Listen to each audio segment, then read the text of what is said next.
मत जुर्अतो हिम्मत का है इजहार, सीधी बात रिवायात सहाफत का अलम बरदार, सीधी बात। नाज़रीन गिरामी अस्सलामु अलैकुम वरहमतुल्लाहि वबरकातुहू। सीधी बात के ताज़ा तरीन प्राइम टाइम में आप लोगों का इस्तकबाल है। नाज़रीन गिरामी, मैं अंसार अज़ीज़ नदवी इस वक्त आप लोगों के सामने कुछ अहम तरीन ख़बरें, कुछ वायरल वीडियोस और कुछ तनकीदी तज्ज़िये लेकर के हाज़िर हुआ।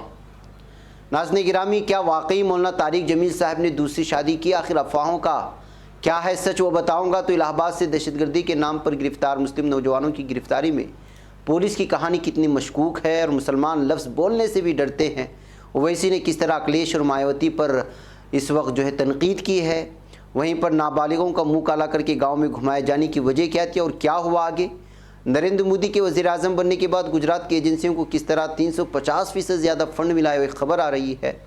तो नरेंद्र गिरी की मौत से मुताल्लिक़ जो तफसीलात हैं वो भी और सामने रखूँगा। तो वहीं पर 150 मेंबरान असम्बली का क्या वाकई में बीजेपी टिकट काटने वाली है यूपी इलेक्शन के चलते, और किस तरह से जो है सेकुलर तंजीमों की सच्चाई सामने आ जाती है, कुछ तस्वीर जब वायरल हो जाती हैं वो भी मैं रखूँगा। दीगर कुछ इलाक़ों से भी ख़बरें आ रही हैं, सारी चीज़ें रखूँ। उससे पहले आप लोगों से दरख्वास्त है कि जिन अहबाब ने हमारे चैनल को सब्सक्राइब नहीं किया है सब्सक्राइब कर लें और हमारी इन वीडियोस को दूसरों तक पहुंचाने में हमारी मदद करें। लिंक को शेयर करें। इदारे की मजबूती नाज़रीन गिरामी आप लोगों की मजबूती है और महीने का आखिरी दिन है, आप लोगों को पता है कि आपको किस तरह से जो है इमदाद फराहम करना है।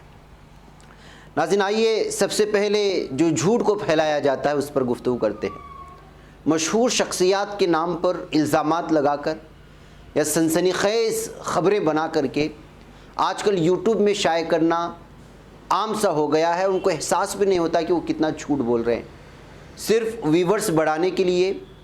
बल्कि यहाँ पर भी आप लोगों ने देखा होगा कि किस तरह 2 लाइन की ख़बर को बड़ी बड़ी सुर्खी बना देते हैं। जब से अफ़गानिस्तान का और तालिबान का मामला आया, वो ख़बर बहुत छोटी होती।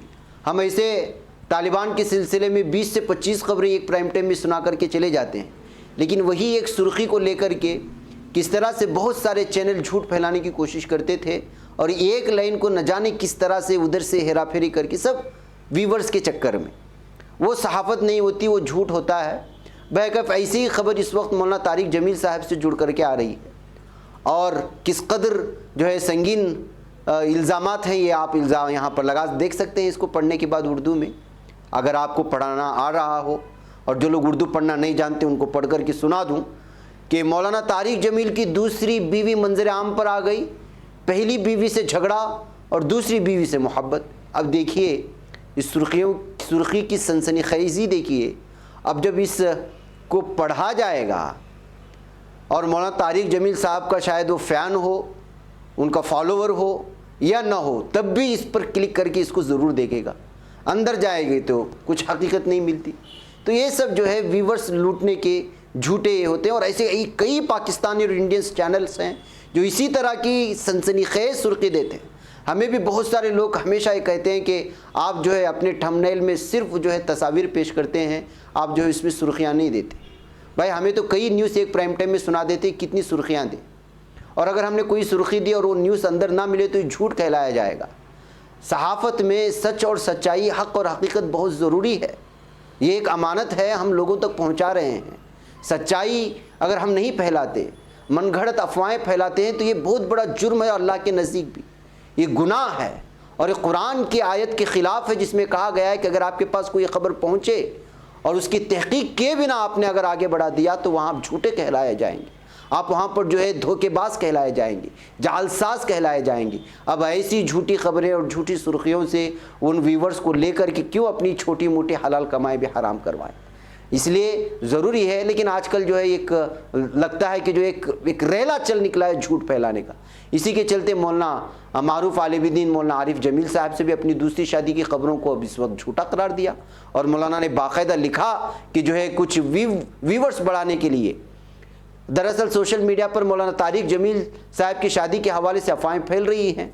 इस बारे में किसी यूट्यूब चैनल का थंबनेल शेयर किया जा रहा है जिसमें लिखा गया कि मौलाना तारिक जमील की दूसरी बीवी मंजर आम पर आ गई, पहली बीवी से झगड़ा, दूसरी बीवी से मोहब्बत। मौलाना तारिक जमील साहब ने इसी थंबनेल शेयर करते हुए कहा कि सोशल मीडिया पर मेरी दूसरी शादी से मुतालिक कुछ यूट्यूब चैनल्स व्यूवर्स और सब्सक्राइबर्स की खातिर झूठ बोल रहे हैं। इस बात का हकीकत से बिल्कुल भी कोई ताल्लुक़ नहीं है, अल्लाह उनको हिदायत अता फरमाए। ये कहते हुए मौलाना ने ट्वीट किया और देखिए कितनी बड़ी शख्सियत है। दूसरी शादी कोई आयब नहीं है, इसका हरगिज़ भी ये मतलब ना निकालें आप कि दूसरी शादी नहीं। दूसरी शादी को अगर कोई आयब समझता है तो फिर उसको शरीयत पढ़ लेना चाहिए। शरीयत ने अगर किसी मर्द को 4 बीवियों को रखने का और शादी करने की अगर इजाज़त दी है तो जाहिर सी बात है कि जो है शरीयत से बढ़कर के हमारी जहन नहीं हो सकता। हमारे समाज और हमारे इसमें बाज़ हलकों में शायद उसको मायूब समझा जाए, लेकिन हकीकत यह है कि दूसरी बीवी, तीसरी बीवी, चौथी बीवी अगर कोई शोहर उनके साथ इंसाफ पसंदी करता है और लगातार उनके साथ उनके हुकूक को अदायगी करने के पास साथ साथ उनके जो है दुनियावी हुकूक भी अदा कर सकता है, उनका जो है हर चीज़ का जो रख रखाव हो सकता है, तो जाहिर सी बात है कि कोई आयब वाली बात नहीं है। लेकिन इसको ऐसी सनसनीखेज़ बना कर कि उसको जो है दूसरे इल्ज़ामात लगाना, जबकि हकीकत से उसका कोई लेना देना नहीं है, तो जाहिर सी बात है कि ये गुनाह अजीम है। इसलिए जो है इसका हरगिज़ भी मतलब ना निकालें कि दूसरी बीवी रखना ये जो है मायूब है या इसमें कोई ऐसी आर वाली चीज़ है, ऐसी बात तो है नहीं, वरना ये शरीयत इसकी इजाज़त ही नहीं देती। चाहे हमारे समाज और माशरे में चूँकि उसकी जो है आदत नहीं है, इस वजह से उसको बाज़ जगहों पर मायूब समझा जाता है, लेकिन हकीकत यह है कि शरीयत अगर किसी चीज़ की इजाज़त देती है तो उसको मायूब समझना भी जो है अपनी ईमान में कमतरी का सबब बन सकता है। इसलिए जाहिर सी बात है कि जो है ये बात अलग है, ये मौजू अलग है, लेकिन इस तरह चीज़ें जो है आजकल चूँकि हमारे समाज और माशरे में इस तरह की चीज़ को मायूब समझा जाता है और इसलिए जो है इस तरह की सुर्खी दे करके एक मारूफ शख्सियत को जो है बदनाम करने की कोशिश की गई है। बहरकैफ नाज़रीन गिरामी, आइए अब मैं आपको ले चलता हूँ कुछ ऐसी ख़बर की जानिब, एक तस्वीर में दिखाना चाहता हूँ आपको। दरअसल उससे पहले मैं असदुद्दीन ओवैसी का इल्ज़ाम सुना दूँ जो उन्होंने इस वक्त अखिलेश और मायावती पे सुनाया है। उसके बाद अगर मैं वो तस्वीर आपको दिखाऊंगा तो शायद ओवैसी की इस बात पर जो है आपको बहुत ज़्यादा वज़न और उसमें एक किस्म का रख रखाव महसूस करेंगे। ये MIM के सरबराह असदुद्दीन ओवैसी ने एक न्यूज़ चैनल पर इंटरव्यू के दौरान SP और BSP को शदीद निशाना बनाया। उन्होंने मुसलमानों के मसाइल पर यूपी के साबिक़ वज़ीर आला अखिलेश यादव और मायावती पर हमला करते हुए कहा कि उन्हें मुसलमान लफ्ज़ बोलने में डर लगता है। इसके साथ उन्होंने यूपी में तब्दील मज़हब के इल्ज़ाम में जांच के दायरे में आए IAS पर कहा कि जानबूझकर ये सब किया जा रहा है। इंडिया न्यूज़ चैनल के प्रोग्राम चुनाव मंच पर पहुंचे असदुद्दीन ओवैसी ने ओवैसी से एंकर ने पूछा था, आपके आने से यूपी में मुसलमानों का वोट तकसीम होगा, जो हमेशा से इन पर इल्ज़ाम लगता रहा है। ओवैसी ने कहा कि इस इलेक्शन में सिर्फ मुसलमान ही वोट नहीं डालेंगे। उन्होंने दूसरे मजहब और ज़ात का जिक्र करते हुए कहा कि ये सब भी वोट डालने जाएंगे। उन्होंने कहा कि मेरे खड़े होने से SP और BSP को नुकसान नहीं हो रहा है। उनको ये बताना चाहिए कि SP चीफ परिवार के 3 लोग लोकसभा इलेक्शन कैसे हार जाते हैं। वो इसलिए हारे क्योंकि उनको हिंदू वोट नहीं मिला। अपनी बात को आगे बढ़ाते हुए ओवैसी ने कहा कि मुसलमान ज़बान से बोलने से डरते हैं। ये समझते हैं कि मुसलमानों को बोले तो मुसलमान उनका कैदी है, मुसलमान उनसे डर कर रहेगा। हम डर कर क्यों रहेंगे? BJP अगर जीत रही है मुस्लिम वोट से नहीं जीत रही है। उन्होंने कहा कि इलेक्शन से पहले एजेंट आ जाते हैं जो मुसलमानों को बताते हैं कि आपकी ज़िंदगी और मौत का सवाल है, कौन सा इलेक्शन ज़िंदगी और मौत का नहीं था। ये कहते हुए असदुद्दीन ओवैसी ने पूरी तरह से जो हक़ाइक़ हैं उसको बयान करने की जो है उन्होंने जुर्अत की है। उनके एजेंट वाली बात पर एंकर ने फिर वापस सवाल पूछा कि यह आप किसके बारे में कह रहे हैं। ओवैसी ने इस पर कहा कि बड़ी इज्जत से कह रहा हूँ, गैर पार्लिमानी ज़बान में भी कह सकता था, लेकिन इलेक्शन के पहले आ जाते हैं। उन्होंने मुस्लिम IAS ऑफिसर पर लगाए गए तब्दील मज़हब के इल्ज़ाम पर कहा कि इस पर अखिलेश यादव और मायावती क्यों नहीं बोलती हैं, क्योंकि ये लोग मुसलमान लफ्ज़ बोलने से भी डरते हैं। नाज़रीन गिरामी, असदुद्दीन ओवैसी की इस बात पर मुझे वज़न क्यों नज़र आया, ये तस्वीर आप देख लीजिएगा। ये तस्वीर है ये उस खातून के जो हमने आज मॉर्निंग प्राइम टाइम में भी आपको दिखा है। इस वक्त हंगामा बचा है, गुप्ता की बीवी का ये वीडियो वायरल हो रहा है और इसके अलावा उन्होंने जो मीडिया से गुफ्तगू कर रहे हैं वो वीडियो भी वायरल हो रही है। ये देखिए मीडिया इनको किस तरह से जो घेरा हुआ है और इनके शोहर को एक पुलिस की जानिब से कत्ल कर दिया गया और ये बहुत बड़े बड़े अखबारात में सुर्खियाँ बनी और बननी चाहिए, इसलिए कि इनके साथ जुल्म हो रहा है और कभी आप जालिम का साथ नहीं देना चाहिए। वो चाहे किसी भी मजहब से, चाहे वो गुप्ता हो या चाहे अंसारी हो या चाहे वो बेग हो या चाहे वो कुरैशी हो, लेकिन जब कुरैशी और अंसारी के साथ नाइंसाफ़ी होती है तो मीडिया वहाँ के मुस्लिमीन को इस तरह घेरा हुआ नज़र नहीं आता, उसकी बेवा को इस तरह, जिस तरह इस खातून को घेरा हुआ नज़र आ रहा है, इस तरह घेरा हुआ नज़र नहीं आता। और अखिलेश यादव की इस तस्वीर की तरह अखिलेश यादव उसी तरह जब अंसारी की शोहर के अंसारी का कत्ल होता है तो उसकी बेवा के घर पहुँच कर के इस तरह उसकी मिजाज पुरसी करते हुए नज़र नहीं आते। मैं दिखाऊं आपको एक तस्वीर 3 बच्चों की जो यतीम हो गए, जिसके वालिद को पुलिस रात में घर पहुंचती है और 12 बजे उठा करके जो है फेंक देती है, उनका इंतकाल हो जाता है सिर्फ इस इल्ज़ाम में कि वो गोश्त बेचा करता था। जी हाँ, ये 3 यतीम बच्चियां हैं जो हाल ही में यतीम हुई, 2 बच्चियां हैं और 1 बच्चा है। इन्होंने खुद पूरी कहानी मीडिया को सुनाई थी कि किस तरह गई पुलिस और पुलिस ने किस तरह उनके सर पर वार किया और किस तरह उनको जो है घर से निकाल करके नीचे फेंक दिया। ये बच्चियां खुद सुनाई थी। पुलिस ने खुद जो है बुलंदशहर में पहुंच करके उनके वालिद के साथ वो जुल्म व सितम अपनाया था और ऊपर वाले पहली मंजिल से निकाल करके बाहर फेंका था जहां मौत हो चुकी थी। तो इनके घर में क्या ये यतीम नहीं है? उस खातून के बच्चे को मीडिया दिखा करके यतीम होने का ऐलान कर रहा है। करना चाहिए, बच्चे सबके, चाहे मुसलमान हो, लेकिन इसी तरह की अपनाइयत, इसी तरह की जो जुल्म व ज़्यादती इन बच्चियों के साथ हुई थी, और भी बहुत सारे बच्चियां हैं, वो चाहे झारखंड चले जाएं आप या यूपी के मुख्तलिफ इलाकों में चले जाएं या ख़ुद आप दिल्ली के फसादात में जितने मुस्लिम बच्चे और बच्चियाँ यतीम हुई हैं, कितनी बेवाएँ हुई हैं, वहाँ आपको मीडिया नज़र आएगा? नज़र नहीं आएगा।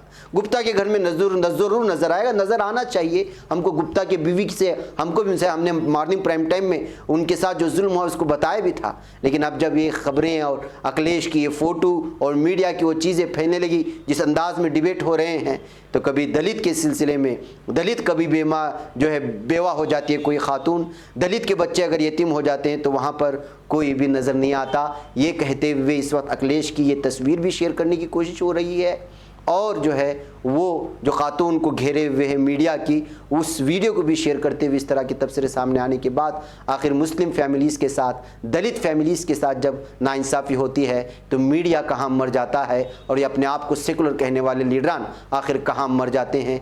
क्यों वो लोग जो है उनकी मिजाज पुरसी के लिए नहीं पहुँचते? ये कहते हुए इन तस्वीर को शेयर किए जाने की कोशिश हो रही है और मुझे ये अच्छा भी लगा असुद्दीन ओवैसी के उस बयां के बाद। बहरकैफ नाज़रीन गिरामी, आइए यूपी पंचायत के हुक्म पर दलित नाबालिगों का मुंह काला करके गांव में घुमा। अभी मैंने तस्करा कर रहा था, ये लीजिए खबर भी आ गई आपके सामने। ये खबर है उत्तर प्रदेश के बस्ती ज़िले के गौर थाना इलाके में नाबालिग दलित बच्चों का मुंह काला करके उन्हें गाँव में घुमाने का मामला सामने आया। बताया गया कि पंचायत के हुक्म पर ऐसा किया गया। पंचायत में बाकायदा फैसला सुनाया गया कि इनके साथ ऐसा कीजिएगा। इतलात के मुताबिक दोनों बच्चे नाबालिग थे और मुबैना तौर पर एक दूसरे से प्यार करते थे, जिसका पता गांव वालों को चला। उसके बाद दोनों नाबालिगों के चेहरे पर स्याही पोती गई, उन्हें चप्पलों की माला पहनाकर पूरे गांव में घुमाकर उनकी वीडियो वायरल की गई। वीडियो वायरल होने के बाद तब जाकर के पुलिस हरकत में आई, उनको होश आया और पुलिस ने मुकदमा दर्ज करके 5 मुलजिमान को गाँव से गिरफ्तार किया। क्या इस सिलसिले में मीडिया को कभी बोलते हुए सुना आपने? दलित बच्चियों के साथ ये नाइंसाफ़ी हुई है?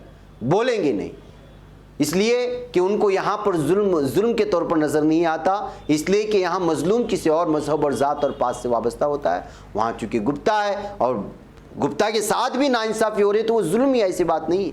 लेकिन एक ही आंख से देखना, ये सबसे बड़ा असबियत वाला जो चेहरा मीडिया का भी है और सेकुलर पार्टियों के भी जो हैं, उसकी वजह से तकलीफ़ होती है। बहरकैफ नाज़रीन गिरामी, आइए एक और ख़बर की जानिब ले चलूँ और वो ये है कि इस वक्त एक तस्वीर आ रही है, आप देख लीजिएगा। नरेंद्र गिरी का कातिल, आज इसको अदालत में पेशी हुई तो ये देखिए थंबनेल दिखा रहा है, लगता है कि कोई कप जीत करके आया है, जबकि इसने अपनी ही गुरु का कत्ल किया है। ये है इस वक्त कातिलों को जिस अंदाज में जो है पेश किया जाता है मीडिया के सामने, उससे आप अंदाज़ा लगा सकते हैं। बहरकैफ उधर खबर आ रही है कि अखिल भारतीय अखाड़ा परिषद के जनरल सेक्रेटरी महंत हरिगिरी ने कहा है कि अखाड़ा परिषद महंत नरेंद्र गिरी की मौत की जांच के लिए हाईकोर्ट की 5 सुबुकदोश जजों को मिलाकर एक अलग जांच पैनल तकर्रुर कर सकती है। महंत ने कहा कि इशू सीधे तौर पर सभी सीनियर संतों की सिक्योरिटी से जुड़ा हुआ है। सीनियर संतों की सिक्योरिटी से उनके जुड़ा हुआ है। तो जो है इस वक्त ये जांच पैनल जो है जो भी होगी वो हाई कोर्ट के 5 सुबुकदोश जजों को मिलाकर के होगा। उधर नाज़रीन गिरामी इसके आज अदालत में पेश किए जाने के बाद जिस पर कत्ल का इल्ज़ाम लगाया है, ये खबर एक मरतबा फिर सुर्खियों में आ गई है।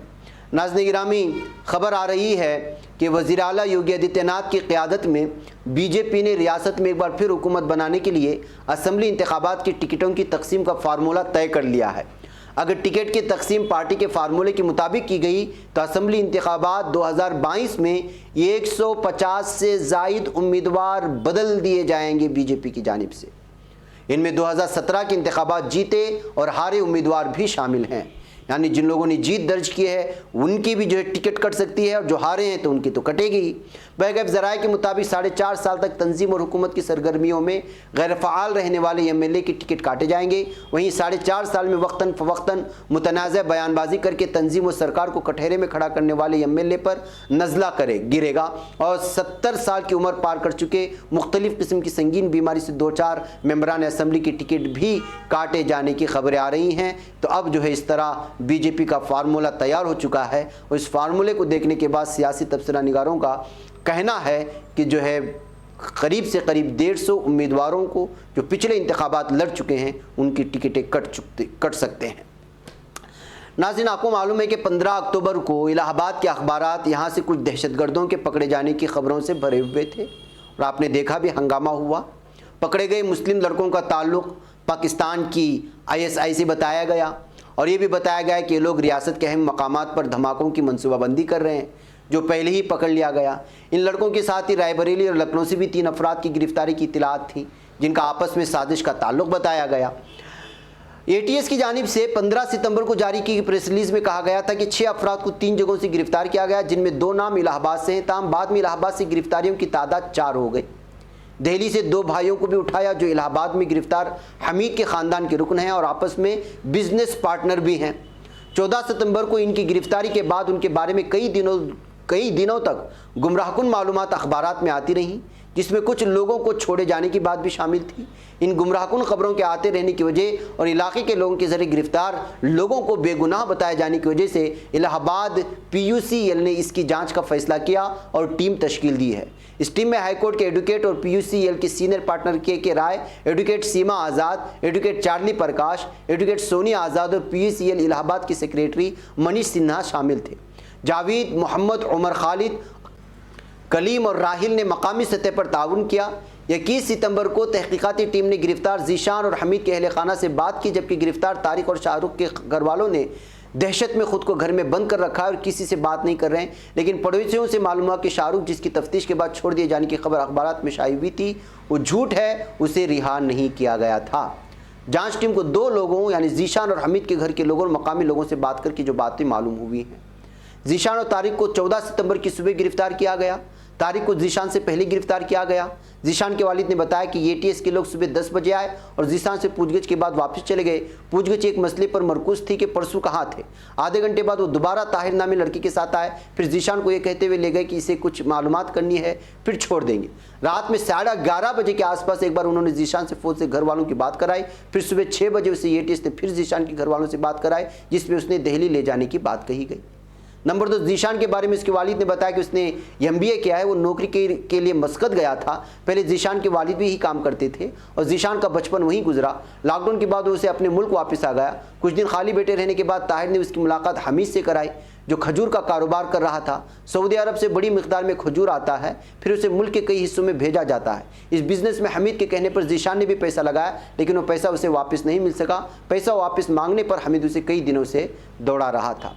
बेगैब नाज़रीन गिरामी, लंबी रिपोर्ट है। मिन जुमला तौर पर कहना यह है कि इस वक्त जो पुलिस स्टोरी सुना रही है और नौजवानों की गिरफ्तारी को लेकर के जो बात सामने आ रही है, कभी रिहा किए जाने की और रिहा किए जाने के सिलसिले में गांव वालों से, घर वालों से बात किए जाने पर उसके नाम मौसूल होने की वजह से तमाम चीज़ों से अंदाज़ा जा सकता है कि किस तरह हरासा किया जाता है और किस तरह झूठ फैलाने की कोशिश की जाती है। ये कहते हुए मुख्तलिफ अखबारात जो है इस वक्त जो पुलिस की थ्योरी और स्टोरी है उसको और मुस्लिम नौजवानों को इलाहाबाद से जो गिरफ्तार किया गया है उसको जो मिलाकर के देख रहे हैं तो इसमें कहीं ना कहीं झोल नज़र आ रहा है। इस तरह कहा जा रहा है, इस तरह जो है तफसीरें भी इस वक्त जो है सोशल मीडिया में इलाहाबाद की इन गिरफ्तारियों को लेकर के जो है सामने आ रही हैं। बहरकैफ नाज़रीन गिरामी, आइए कुछ और ख़बरों की जानिब ले चलूँ। इस वक्त फ़िलिस्तीन की एक तस्वीर मैं आपको दिखाना चाहता हूँ जो आपको झंझोड़ के रख देगी। ये है डॉक्टर आबिद अल गनी की, जहाँ जिनको जो है फ़िलिस्तीनी गिरफ़्तार करने आए तो उनके घरों को तहस नहस करके रख दिया। रामल्ला में बैत सारा में ये मामला पेश आया है। देखिए गिरफ़्तारी के दौरान किस तरह तबाही मचाते हैं ये जालिम यहूदी दहशतगर्द फ़ौजी। कहीं भी घुसते हैं तो पूरी तरह तबाही मचाते हैं, उनको गिरफ़्तार करके ले गया। इसी तरह की एक और तस्वीर आई है, एक ख़ातून को मस्जिद अक्सा में, जहाँ पे बाब अल सिलसिला है, वहाँ पर जालिम यहूदी दहशतगर्द फ़ोर्स ने जो है फ़ौजियों ने उसको जान से मार दिया है, शहीद कर दिया है। ये आज की सुबह की ताज़ा तस्वीर है, किसी भी मीडिया में आपको नज़र नहीं आएगी। मस्जिद अक्सा के दरवाज़े में एक ख़ातून को शहीद कर दिया गया है। लेकिन क्या आपने कहीं इस सिलसिले में सुर्खियाँ देखी? सुर्खियाँ नहीं मिलेगी। महसूस होता है कि फ़िलिस्तीनियों की शहादत, फ़िलिस्तीनियों का खून करना एक आम सी बात हो गई है यहाँ की जालिम दहशतगर्द यहूदी फ़ौजियों के लिए। बहरकैफ नाज़रीन गिरामी, आइए भारत के साउथ के जो भी रियासतें हैं उसमें कर्नाटक है, तमिलनाडु है, केरला है, आंध्रा और तेलंगाना है, ये तमाम के तमाम इलाके अपने ज़बानों को लेकर के बहुत ही हसास, मकामी ज़बानों को लेकर के और बड़ी संजीदा होती है। यही वजह है कि यहाँ के बोर्डों में अगर कन्नड़ा के अलावा या कन्नड़ा छोड़ करके कम से कम कन्नड़ा के साथ अगर आप हिंदी और इंग्लिश का इस्तेमाल करते हैं तो चल जाता है, लेकिन आप कन्नड़ा का कहीं भी इस्तेमाल नहीं करते, हिंदी और इंग्लिश का करते हैं, तो फिर यहाँ की जो कन्नड़ा बचाओ संघा हैं वो जो है गुस्से में आ जाती हैं और वो सीधे सीधे जो है मैदान में उतर कर के उसकी वीडियो बना करके लोगों को इस बात की अपील करते हुए नज़र आते हैं कि अपनी ज़बान को बचाइए और जो है अपने कल्चर को बचाइए, अपनी तहज़ीब को बचाइए। इसलिए कि यहाँ के इलाक़ों में ज़बान को लेकर के बहुत ही ज़्यादा होता है। इसी तरह का एक यहाँ पर एक शख्स आज BBMP बस जो यहाँ की सरकार के मातहत में थे हैं, उसमें जो इस वक्त ऐड नज़र आ रहा था, उसके ख़िलाफ़ जो है अपना गुस्सा करता हुआ नज़र आ रहा है। लोगों से कन्नड़ा ज़बान में अपील भी कर रहा है कि इस तरह अगर आपको कहीं भी नज़र आए तो अपनी ज़बान की हिफाजत के लिए सामने आ जाए। ये कह कर के वीडियो शेयर करने की कोशिश की, तो इस वक्त जो ये वीडियो बहुत ज़्यादा वायरल भी हो रही है। नाज़रीन गिरामी, आइए एक और तस्वीर मैं आप लोगों के सामने रखूं, और वो ये है, आपको मालूम है कि मुसलमान जिनका कोई इल्ज़ाम नहीं होता, उमर खालिद की बात ले लीजिएगा, अभी तक जेल में उनको रिहाई नहीं मिली, और ये जो शख्स खुल्लम खुल्ला सरेआम मुसलमानों के कत्लेआम की बात करता रहा है और मीडिया में बैठ कर के जहल उगरता रहा है, आज खबर आ रही है कि इसको जो है ज़मानत मिल चुकी है। नाज़रीन गिरामी, आप अंदाज़ा लगाएं इस वक्त क्या हो रहा है। ये हालात हैं इस वक्त भारत के कि जो ये बच्चे पकड़े जा रहे हैं मुसलमानों के, और उनको जो है बग़ैर किसी जो है जुर्म के सलाखों के अंदर साल रखा जा रहा है, कई महीने रखा जा रहा है। आप ख़ुद अंदाज़ा लगाएं। आज सुबह भी मैंने दहली फसादात के सिलसिले में बताया कि एक शख्स को बंद करके रख दिया गया, इल्ज़ाम आयद किया गया, लेकिन वापस पुलिस जाकर के उससे तहकीक भी नहीं की। ये हालात वहाँ हैं, और दूसरी जानब यहाँ है वीडियोस वायरल होते हैं कत्लेआम की, और उसको जो है रिहाई भी मिल जाती है। ये कहते हुए इस तस्वीर को भी शेयर करने की कोशिश की गई है। नाज़रीन गिरामी, इसको आज रिहाई मिली है। ये खबर है भूपेंद्र तोमर, जिसका मारूफ़ है पिंकी चौधरी के नाम से। इस सिलसिले में हमने अलग अलग तरह की इसकी खबरें भी सामने रखी थी। हिंदुत्व टेररिस्ट है, ये दहशतगर्द है, जंतर मंतर में मुसलमानों के कत्लेआम की बात कही थी। उसके बाद से जो हिंदू रक्षक दल का अपने आप को प्रेसिडेंट कहता है, इसको गिरफ़्तारी हुई थी, और वो भी बड़े ड्रामाई अंदाज में कि किस तरह लोग इसको उठा करके ला रहे थे, तब जाकर के इसने अलग अलग नारे भी लग रहे थे। अब उसकी गिरफ़्तारी भी वही से ही हुई, अब इसकी रिहाई भी बड़े आसानी के साथ हो गई। यही वजह है कि इस तस्वीर को शेयर करते हुए पूछा जा रहा है कि दहशतगर्दों को तो छूट मिल रही है, लेकिन जो इनोसेंट्स है, मासूम है, जो मुसलमान जो जेल के सलाखों के पीछे रख दिया गया है, आखिर उनको कब इंसाफ मिलेगा, ये कहते हुए इस पर तबसरा करने की कोशिश हो रही है। बहरकैफ नाज़रीन गिरामी, मुझे यहाँ पर इजाज़त दें, इंशाअल्लाह फिर आप लोगों से मुलाकात होगी। अस्सलामु अलैकुम रहमतुल्लाहि व बरकातहू। ये बच पाता है कोई सहाफ़ी की निगाहों से, मिलाता है ये लोगों को मोहब्बत की पनाहों से। करम और दर्द मंदी संसार सीधी बात, अजीमत जुर्अतो हिम्मत का है इजहार सीधी बात, अजीमत जुर्अतो हिम्मत का है इजहार सीधी बात। ये चैनल हक निगर बनकर कुचल देता है फितनों को।